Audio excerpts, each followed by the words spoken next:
నేను మీ Krishnateja. Welcome to KT media and ఈరోజు Bheema review. Please subscribe my channel and also Gopichand after long తర్వాత ఎందుకంటే తనకు ఈ హిట్ లేదు అన్న థాట్‌లో ఉన్నప్పుడు ఈ భీమా అనేది ట్రైలర్ రిలీజ్ అయినప్పుడు ఆ లుక్స్ వైస్ గాని ఒక మాస్ అపియరెన్స్ అయితే తీసుకొనిచ్చాడు.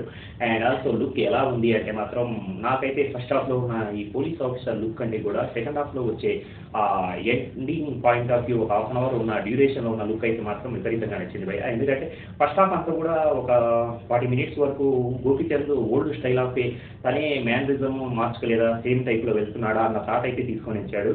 అండ్ ఆల్సో ఆఫ్టర్ 1 అవర్ తర్వాత మూవీ నెక్స్ట్ లెవెల్ ఆ స్టోరీలోకి వెళ్ళినప్పుడు అక్కడ ఉన్న సిచ్యుయేషన్ కావచ్చు, అక్కడ ఉన్న క్యారెక్టర్స్ అంటే మన కమెడియన్స్ ఓవరాల్‌గా చాలామంది ఉన్నారు. అలాగే నెక్స్ట్ ఆ సెకండ్ క్యారెక్టర్ ఏదైతే ఉందో అన్నదమ్ముల మధ్య ఉన్న బాండింగ్ ఏదైతే ఉందో అది మాత్రం ఎలివేషన్ బాగుంది. అండ్ అలాగే వచ్చే ఆ క్యారెక్టరే mesmerizing and also powerful characters. ఇందులో కూడా అంతా శివమయం లాగే చూపిస్తుంది. ఈరోజు శివరాత్రికి సందర్భంగా ఈ మూవీ ఎందుకు రిలీజ్ చేశారంటే మాత్రం సినిమా చూస్తేనే తెలుస్తుంది. అంతా శివమయంగానే ప్రతి ఫ్రేమ్ కావచ్చు, ఎలివేషన్ కావచ్చు, ఆర్ఆర్ కావచ్చు, సాంగ్స్ వైజ్ కావచ్చు అంతా శివమయంగానే ఉంది. అలాగే పరశురాముడి గురించి ఏదైతే సబ్జెక్ట్ ఉందో దాన్ని కూడా డీప్‌గా చర్చించడం జరిగింది. అండ్ క్యారెక్టరైజేషన్ వచ్చేసి హీరోయిన్స్ కానీ అండ్ ఆల్సో ఎంటర్‌టైనింగ్ యాంగిల్‌లో Vennela Kishore, roller Raghu and also Vicky Naresh and Chammak Chandra ఇలా రఘుబాబు వీళ్ళందరూ కూడా మంచి కామిక్ అయితే జనరేట్ చేశారు.